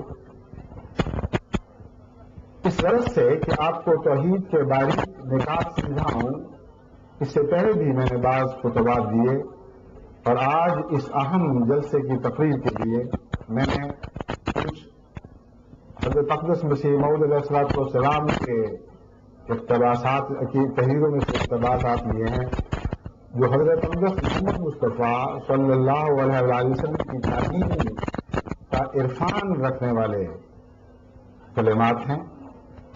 وہ ایسے کلمات ہیں جو حضرت مسیح موعود علیہ السلام کے اپنے دل سے نہیں پھوٹے، بلکہ پہلے اس ہادی کامل سے آپ نے ہدایت پائی، اور پھر اسی کی زبان کو سمجھ کر نئے رنگ میں دنیا کے سامنے اس طرح سمجھا کر پیش کیا کہ حضرت محمد مصطفیٰ صلی اللہ علیہ وسلم کا کلام رہتی دنیا تک، ایک انسان سے دوسرے انسان تک مختلف پیمانوں میں پہنچتا رہے۔ کہتے ہیں کہ پرانی شراب نئی بوتلوں میں بڑھتی ہے۔ اگر یہ بات درست ہے کہ پرانی شراب کی کوئی قیمت ہے، اگر نئی بوتلوں میں پرانی شراب کا بانٹنا پرانی شراب کی حقیقت نہیں بلکہ اس کی شان کو بڑھانے والی بات ہے، تو یہ نئی بوتلیں جو آج کسی قوم نے آپ کے ہاتھوں میں سمائی ہیں، ان میں وہی شراب ہونا ہے جو محمد مصطفیٰ کی توحید کی شراب ہے، اس کے سوا اور کوئی شراب نہیں۔ جب تک اس شراب سے بھر بھر کے گھونٹ نہیں پیئیں گے، جب تک اس سے مست ہو کر تمام دنیا میں یہ شراب کے پیمانے ہاتھوں میں لے کر نہیں نکلیں گے اور دنیا کو اس شراب سے بدوش نہیں کریں گے، یہ دنیا واپس خدا کی طرف نہیں آئے گی، اور اس دنیا کی نجات کی اور کوئی سامان ممکن نہیں ہے۔ حضرت مسیح موعود علیہ السلام فرماتے ہیں، اسلام وہ مصفہ اور خالص توحید لے کر آیا تھا جس کا نمونہ اور نام و نشان بھی دوسرے ملتوں اور مذہبوں میں پایا نہیں جاتا۔ یہاں تک کہ میرا ایمان ہے کہ اگرچہ پہلی کتابوں میں بھی خدا کی توحید بیان کی گئی ہے اور کل انبیاء علیہ السلام کی بعثت کی غرض اور منشا بھی توحید ہی کی اشاعت تھی، لیکن جس اسلوب اور طرز پر خاتم الانبیاء صلی اللہ علیہ وسلم توحید لے کر آئے اور جس نہج پر قرآن نے توحید کے مراتب کو کھول کھول کر بیان کیا ہے، کسی اور کتاب میں اس کا ہرگز پتہ نہیں۔ پھر جب ایسے صاف چشمے کو انہوں نے مقدر کرنا چاہا ہے تو بتاؤ اسلام کی توہین میں کیا باقی رہا ہے؟ اس پر ان کی بدقسمتی یہ ہے کہ جب ان کو وہ اصل اسلام جو حضرت صلی اللہ علیہ وآلہ وسلم لے کر آئے تھے پیش کیا جاتا ہے اور قرآن شریف کے ساتھ ثابت کر کے دکھلایا جاتا ہے کہ تم غلطی پر ہو، تو کہہ دیتے ہیں کہ ہمارے باپ دادا اسی طرح مانتے آئے ہیں۔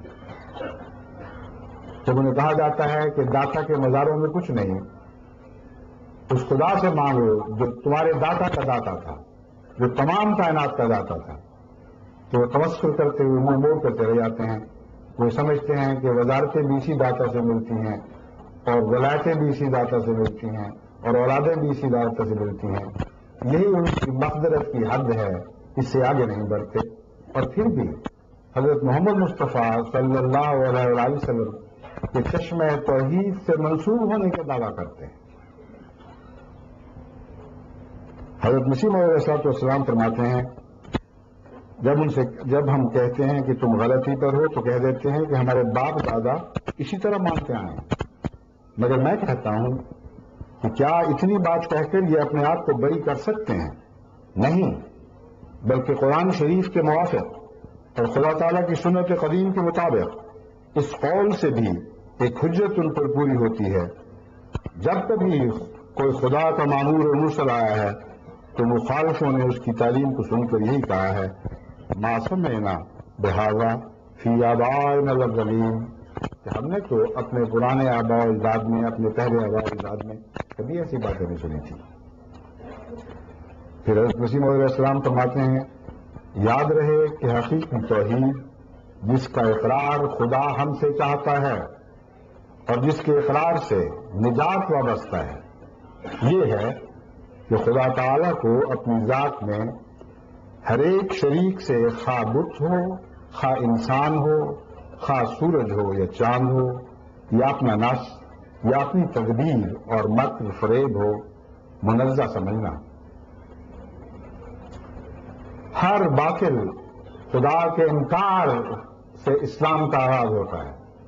لا الہ الا اللہ، جب تک لا الہ کا اس بات نہ کریں، جب تک لا الہ کے مفہوم اور اس کی معرفت کو خود سمجھ کر اپنی ذات میں جاری نہ کریں، اس وقت تک الا اللہ کا اقرار بالکل بے معنی ہے، کیونکہ خدا کا رنگ دوسروں کے ساتھ مل کر نہیں چلا کرتا۔ یہ وہ رنگ نہیں ہے جس کو آپ ہر رنگے ہوئے کپڑے پر ڈال دیں تو کچھ نہ کچھ اپنا رنگ اس پر دکھائے گا۔ یہی توحید کا مفہوم ہے۔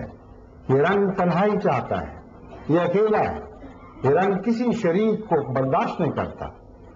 یہ وہ رنگ ہے جو جب تک کپڑا صاف اور پاک اور ہر داغ سے منزہ نہ ہو جائے اس پر نہیں چڑھتا۔ اس لیے خدا کی توحید کے علمبرداروں کو ہمیشہ یہ پیش نظر رکھنا چاہیے کہ اپنے نفس کو خیالات دنیا سے پاک اور صاف کرتے رہیں، اپنا جائزہ لیتے رہیں کہ ہمارے ہاں اور کون کون سے بت ہیں جو ابھی توڑنے والے باقی ہیں۔ حضرت مسیح موعود علیہ السلام نے ان ظاہری بتوں کا ذکر بھی فرمایا اور باطنی بتوں کا ذکر بھی فرمایا۔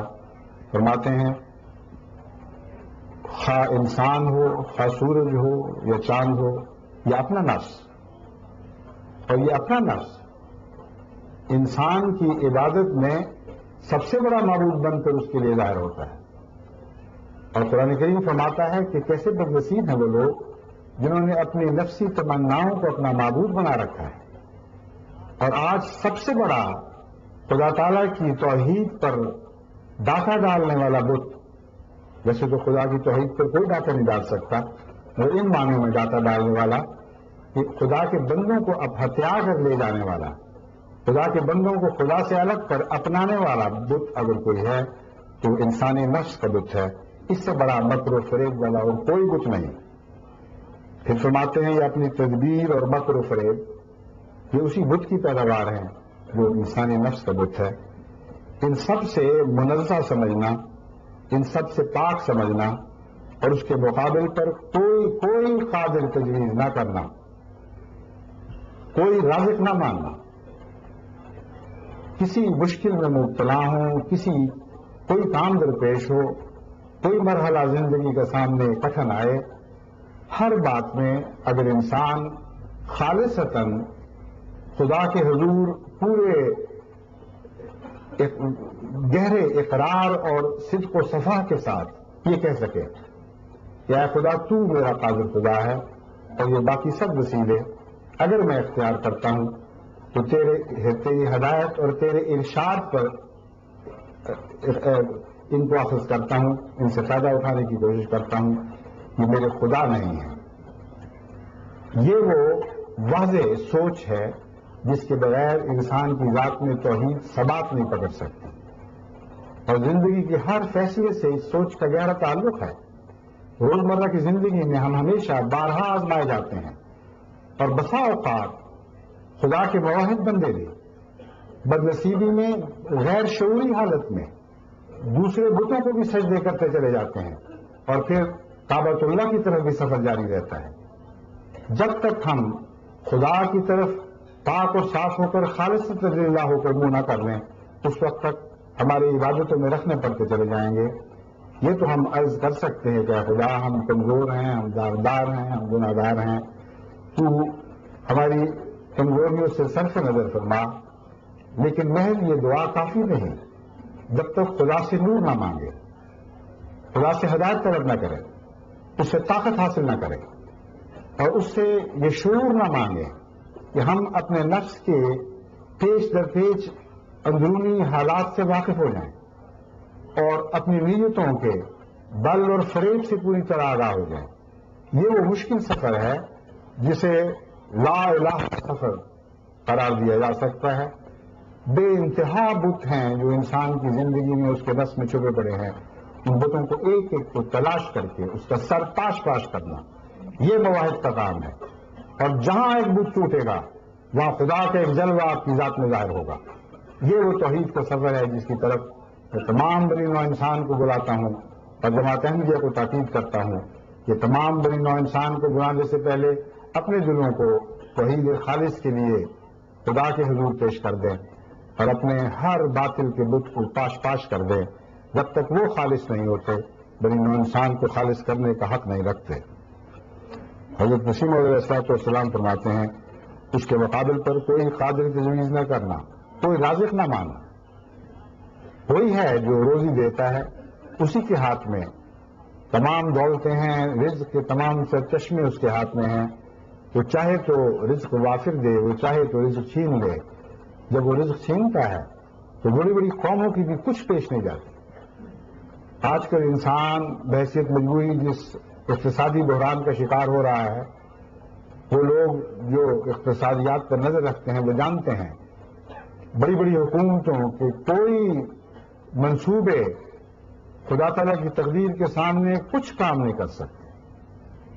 جتنی چاہیں تدبیریں کریں، جتنے چاہیں سربراہی کانفرنسیں منعقد کریں، جب خدا کی طرف سے یہ حکم آتا ہے کہ دنیا کو رزق کی تنگی دی جائے اور اس طرح اسے خدا واحد کی طرف واپس لانے کی کوشش کی جائے، تو پھر تمام دنیا کی طاقتیں بیکار ہو جاتی ہیں، ان کے سارے منصوبے باطل ہو جاتے ہیں، ان کو ہوش نہیں آتی، ان کو عقل نہیں رہتی، ان کی ساری تعلیمات صفر کی طرح ہو جاتی ہیں۔ اور انسان کو اگر خدا چاہے کہ ایک عالمی اقتصادی بحران میں مبتلا کیا جائے تو لازماً اس میں مبتلا ہوگا، وہ بحیثیت مجبوری اس کی طرف دھکیلا جائے گا، اور اس کے نتیجے میں پھر جو خوفناک نتائج نمودار ہوں گے، خوفناک جنگوں میں جھونکا جائے گا، یہ سب خدا کی طرف سے ظلم کے طور پر نہیں بلکہ انسان کے شرک کے ظلم کے نتائج ہیں جو اسے دکھائے جائیں گے۔ حضرت مسیح موعود علیہ السلام فرماتے ہیں کوئی معز اور کوئی مذل خیال نہ کرنا، خدا کے مقابلے پر نہ کوئی عزت دینے والا ہے نہ کوئی ذلت دینے والا ہے۔ جو خدا کے ہو جاتے ہیں وہ دنیا کی عزتوں اور دنیا کی ذلتوں سے بے نیاز ہو جاتے ہیں، انہیں کسی اور عزت اور ذلت کی پرواہ نہیں رہتی۔ کوئی ناصر اور مددگار قرار نہ دینا، وہی ہے جو نصرت فرماتا ہے، وہی ہے جو مصیبت زدہ کی مدد کرتا ہے. اور دوسرے یہ کہ اپنی محبت اسی سے خالص کرنا. یہ وہ لا الہ کا یعنی کلمہ طیبہ کا دوسرا جز ہے الا اللہ. محض منفی کوششوں تک نہ ٹھہر جانا، اپنے دلوں سے دوسرے بتوں کو نکال باہر پھینکنا اس سفر کی پہلی منزل ہے. اس کے بعد دوسری منزل میں داخل ہونا ضروری ہے، اور وہ منزل ہے اللہ تعالیٰ کی خالص محبت دل میں پیدا کرنا. اور خدا کی خالص محبت ان دلوں میں جاگزی ہو ہی نہیں سکتی، ان جگہوں دلوں میں پناہ لے ہی نہیں سکتی جن دلوں میں غیر کی محبت موجود ہو. بس یہ ایک منطقی نتیجہ ہے جو حضرت مسیح موعود علیہ السلام نے نکالا کہ پہلے باطل خداؤں کو دل سے نکال باہر پھینکو، پھر خدا کی محبت کے طلبگار ہو. اپنی عبادت اسی سے خاص کرنا، اپنا تذلل اسی سے خاص کرنا. لوگ دنیا کی بڑی بڑی طاقتوں سے مروب ہو جاتے ہیں، قومیں مروب ہو جاتی ہیں اور ان کے سامنے تذلل اختیار کرتے ہیں، اور انسان حیرت سے دیکھتا رہ جاتا ہے کہ کل تک یہ لوگ کس طرح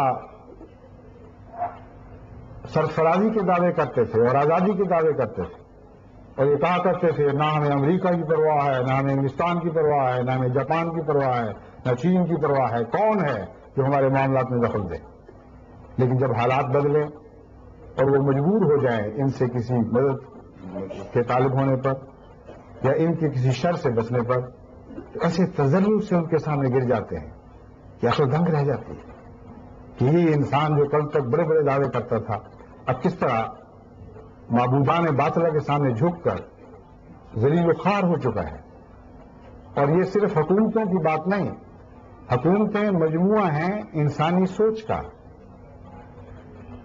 ہر ملک کے باشندے جو سوچ رکھتے ہیں، جو طرز فکر رکھتے ہیں، جو ان کا قبلہ ہے، وہی ان کی حکومتوں کے طرز عمل میں منعکس ہوتا ہے.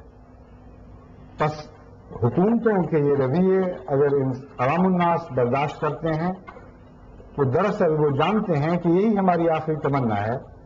ہمیں روٹی ملے، خذلت اور رسوائی کے ساتھ ملے، ہمیں طاقت نصیب ہو، غیروں کے سامنے ہاتھ پھیلا کر طاقت نصیب ہو، ہمیں اس دنیا کی دولتیں ملیں، غیروں کے بھکاری بن کر یہ دولتیں ملیں، ہمیں پیٹ کی روٹی ملے، اور اس کے سامنے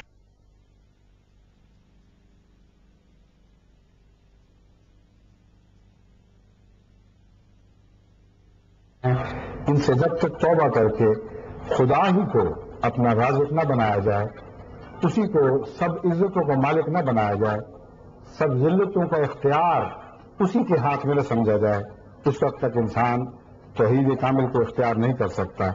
اور جب یہ ہو جائے تو پھر خدا کی محبت دل میں اس طرح موزن ہوتی ہے جیسے سمندر کی لہریں طوفانوں کے وقت موزن ہوا کرتی ہیں. کوئی غیر وہاں نہیں رہتا. خدا کی بادشاہی ہے جو اس دل پر قائم ہوتی ہے، اور اس کی موت کی ہر حرکت اس کی طرف ہوتی ہے. پھر فرماتے ہیں اسی سے اپنا تذلل اسی سے خالص کرنا، اسی کے سامنے جھکنا اور غیر کے سامنے نہ جھکنا، اپنی امیدیں اسی سے خاص کرنا اور اپنا خوف اسی سے خاص کرنا. بس کوئی توحید بغیر ان تین قسم کی تخصیص کے کامل نہیں ہو سکتی. وہ تین کون سی قسمیں ہیں جو ابھی بیان ہو گئیں؟ حضرت مسیح موعود علیہ السلام مزید وضاحت کرتے ہوئے فرماتے ہیں اول ذات کے لحاظ سے توحید یعنی یہ کہ اس کے وجود کے مقابل پر تمام موجودات کو معدوم کی طرح سمجھنا اور تمام کو حالقۃ الذات اور باطلۃ الحقیقت جاننا، باطلۃ الحقیقت خیال کرنا. اس کا مطلب یہ ہے کہ خدا کے سوا جتنی موجودات ہیں ان کو فی ذات ہی کچھ نہ سمجھنا. یہ کامل یقین رکھنا کہ خدا کی ذات سے قائم ہے، اپنی ذات میں ان کے اندر قیام کی کوئی استطاعت، کوئی طاقت نہیں. اگر خدا نہ چاہیں تو آنے واحد میں، بلکہ آنے واحد کے تصور سے بھی پہلے یہ کالعدم ہو سکتے ہیں. ساری کائنات کا لازم ہو سکتی ہے۔ اس یقین کو دل میں جاگزین کرنے کا نام توحید خالص ہے، اور تمام کو حقیقت الذات اور باطنۃ الحقیقت یہ اسی مضمون کی تشریح ہے۔ خیال کرنا دونوں صفات کے لحاظ سے توحید یعنی یہ کہ ربوبیت اور الوہیت کی صفات بجز ذات باری کسی میں قرار نہ دینا۔ حقیقت یہ ہے کہ ربوبیت اور الوہیت ایک دوسرے کے ساتھ اس طرح ملی ہوئی ہیں کہ جو انسان غیر اللہ کو اپنا رب بناتا ہے لازماً اس کی عبادت کرتا ہے، اور جو غیر کی عبادت کرتا ہے اسی کو اپنا رب سمجھتا ہے۔ اور حضرت مسیح موعود علیہ الصلوۃ والسلام نے یہ دونوں بنیادی صفات اکٹھی اس لیے بیان فرمائیں کہ تاکہ ہم اپنی دنیا کے معاملات میں ہمیشہ نگران اور متنبع رہیں کہ جب تک ربوبیت کو خدا سے خالص نہیں کیا جاتا ہماری عبادت اس الہ واحد کے لیے خاص نہیں ہو سکتی۔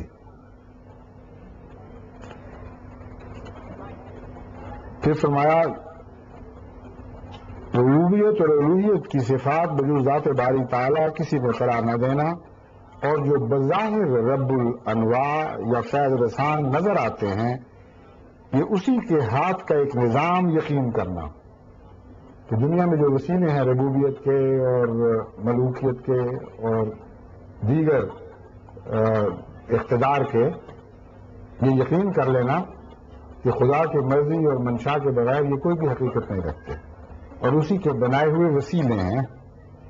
تیسرے اپنی محبت اور صدق اور صفا کے لحاظ سے توحید یعنی محبت وغیرہ شعار عبودیت میں دوسرے کو خدا تعالیٰ کا شریک نہ گرداننا اور اسی میں کھوئے جانا، یہ وہ صفات حسنہ ہیں ایک مواہد کی جن پر ساری دنیا کی حیات کا دار و مدار ہے، تمام دنیا کی بقا کا دار و مدار ہے، اور ہر احمدی کو اس حقیقت کا عرفان حاصل کرنا ہوگا اور اس حقیقت کو اپنی زندگی میں جاری کرنا ہوگا، ورنہ تمام دعوی جو بنی نوع انسان کی بہبود کے ہم کرتے ہیں وہ سارے بے معنی اور بے حقیقت ہو جائیں گے۔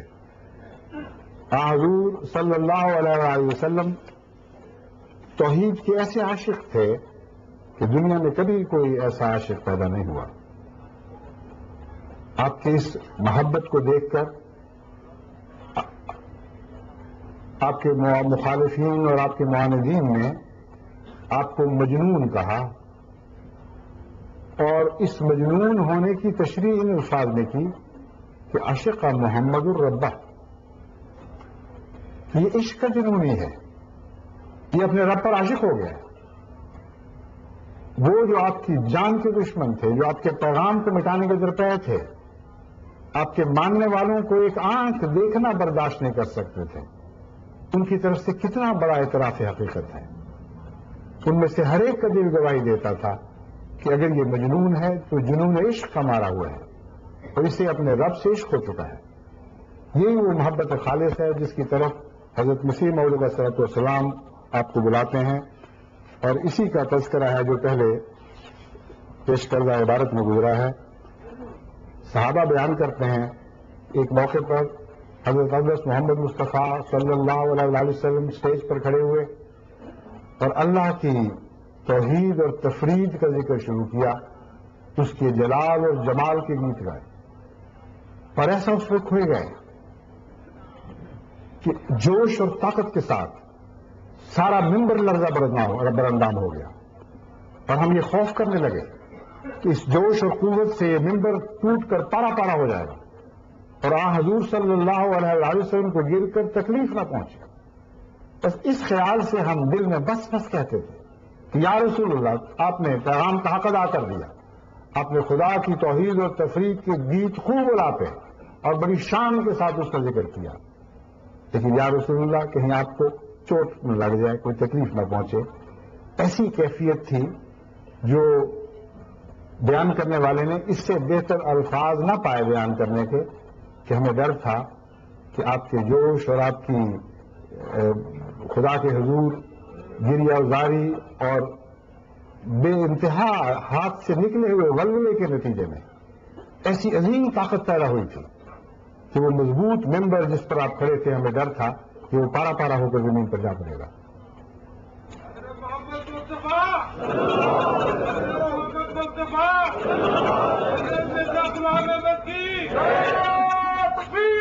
حضرت ابو ذر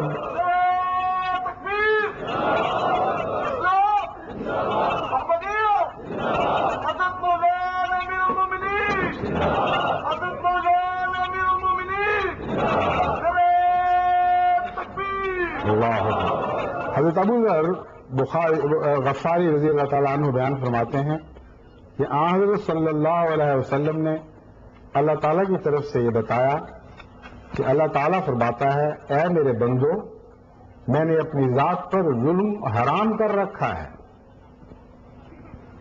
اور میں نے اسے تمہارے درمیان بھی حرام قرار دیا ہے، بس تم ایک دوسرے پر ظلم نہ کیا کرو.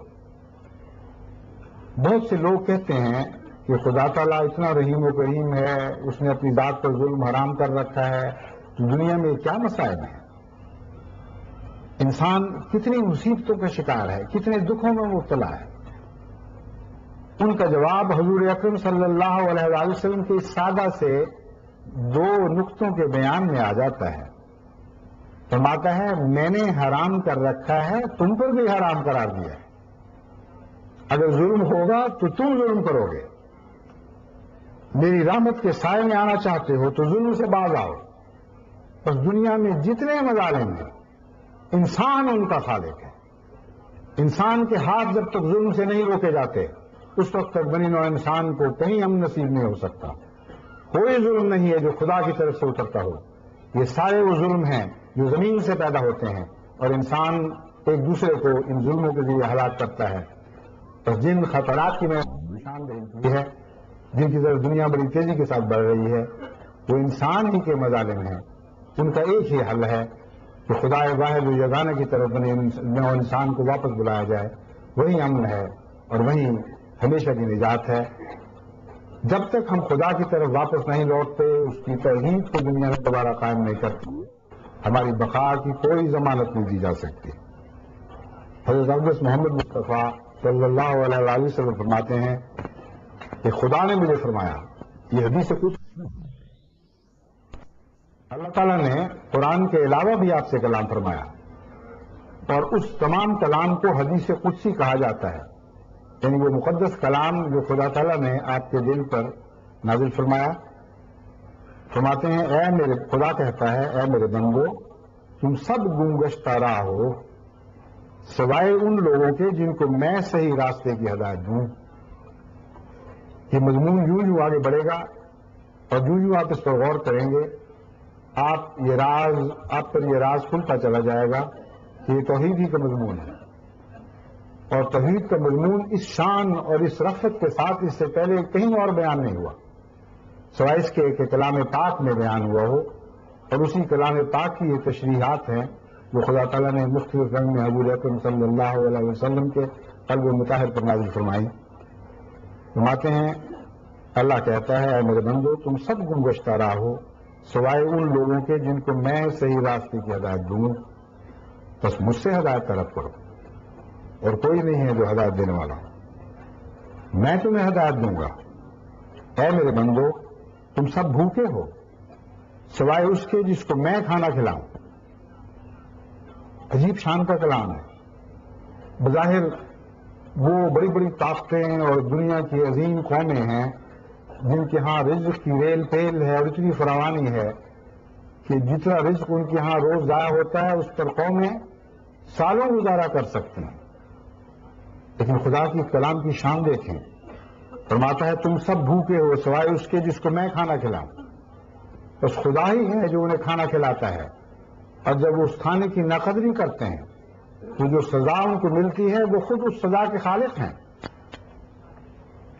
اور وہ جو بھوکے ہیں ان کی بھوک کے بھی وہی ذمہ دار ہیں کیونکہ خدا نے ربوبیت کا جو نظام جاری فرمایا ہے وہ تمام بنی نوع انسان کے لیے مشترک ہے. وہ نہ کسی گورے کے لیے ہے نہ کسی کالے کے لیے ہے نہ سفید کے لیے نہ سرخ کے لیے. وہ خدا کے سب بندوں کے لیے ہے.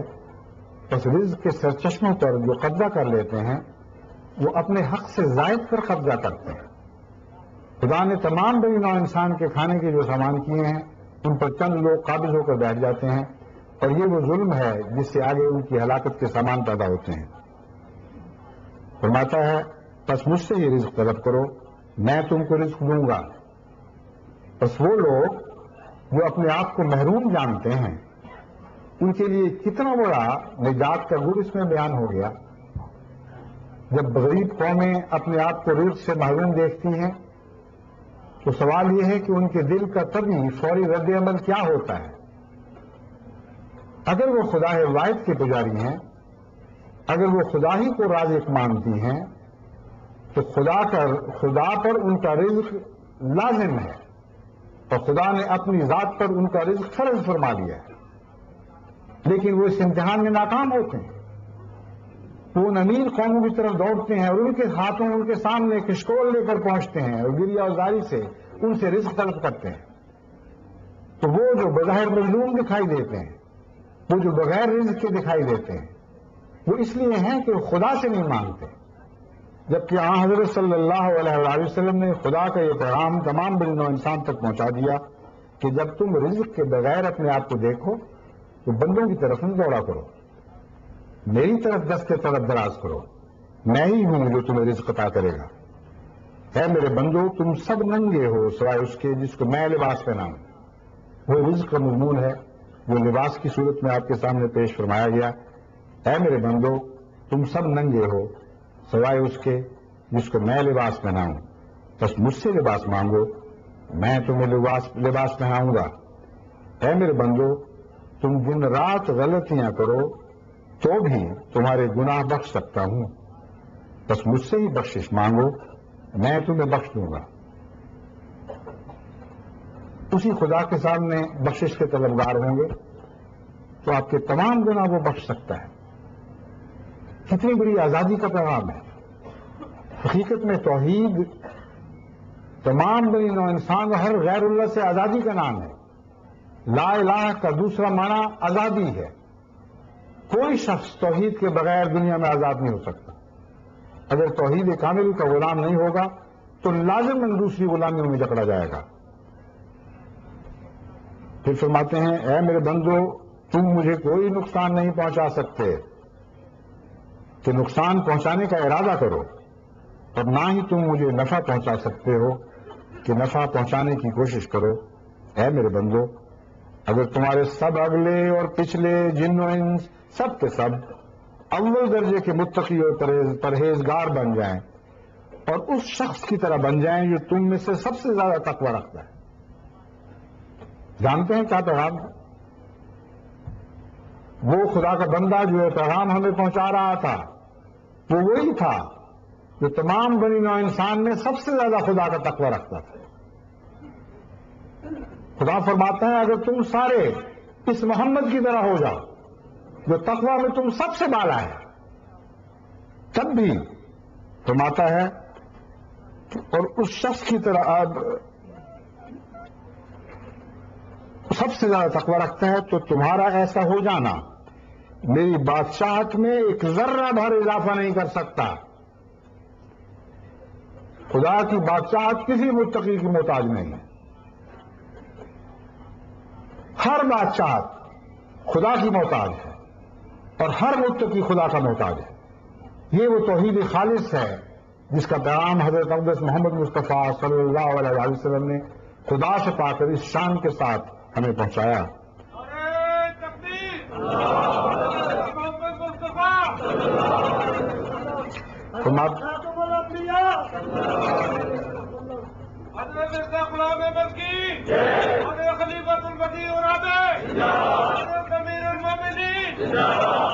پھر حضور اکرم صلی اللہ علیہ وسلم فرماتے ہیں کہ اللہ تعالیٰ نے آپ کو خبر دی کہ اے میرے بندو اگر تمہارے سب اگلے اور پچھلے جن و انس تم میں سے جو سب سے زیادہ بدکار ہے اس کے قلب بدنہاد کی طرح ہو جائے۔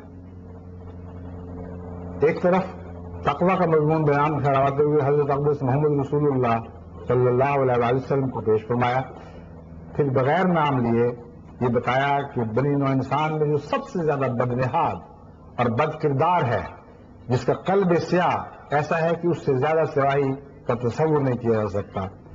اگر تم سارے اس کی طرح ہو جاؤ، فرماتا ہے تو بھی میری بادشاہت میں کسی چیز کی کمی نہیں کر سکتے. یہ ہے توحید خالص. میرے بندو، اگر تمہارے سب اگلے اور پچھلے جن و انس ایک میدان میں اکٹھے ہو جائیں اور مجھ سے حاجات مانگیں اور میں ہر ایک انسان کی حاجات پوری کر دوں، تو بھی میرے خزانوں میں اتنی بھی کمی نہیں آئے گی جتنی سمندر میں سوئی ڈال کر اس کو باہر نکالا جائے تو سمندر کے پانی میں اس پانی کی وجہ سے کمی آ سکتی ہے جو سوئی کی نوک سے لگا رہ جائے.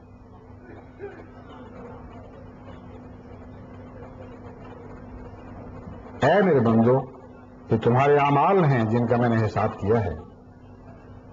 میں تم کو ان کا پورا بدلہ دوں گا. بس جس شخص کا اچھا نتیجہ نکلے وہ اللہ تعالیٰ کا شکر ادا کرے، اور جو شخص اس کے علاوہ کوئی اور چیز پائے یعنی ناکامی کا منہ دیکھے تو اپنی ہی ذات کو ملامت کرے کہ اس کی اپنی ہی بدعملی کا نتیجہ ہے. حضرت مسیح موعود علیہ الصلوۃ والسلام فرماتے ہیں، اے غافلو اور دلوں کے اندھو، قرآن جیسے ضلالت کے طوفان کے وقت میں آیا ہے، کوئی نبی ایسے وقت میں نہیں آیا. اے غافلو اور دلوں کے اندھو، قرآن جیسے ضلالت کے طوفان کے وقت میں آیا ہے، کوئی نبی ایسے وقت میں نہیں آیا. اس نے دنیا کو اندھا پایا اور روشنی بخشی، اور گمراہ پایا اور ہدایت دی، اور مردہ پایا اور جان عطا فرمائی. پھر حضرت مسیح موعود علیہ الصلوۃ والسلام فرماتے ہیں، ضرور ہے کہ جھگڑے ہوں اور اختلاف ہو، مگر آخر سچائی کی فتح ہے. خدا کے مواہب بندوں کے رستے آسان نہیں ہوا کرتے، ان کی راہ میں کانٹے بوئے جاتے ہیں، اور دنیا اپنی تمام طاقتوں کو بروئے کار لا کر ان کی راہ روکنے کی کوشش کرتی ہے، اور منزل پر پہنچنے سے پہلے ان کو دنیا سے نیست و نابود کرنے کی پوری کوشش کرتی ہے. حضرت مسیح موعود علیہ السلام فرماتے ہیں کہ میں تمہیں اس سفر کے خطرات سے بھی آگاہ کرتا ہوں اور اس کے پاک انجام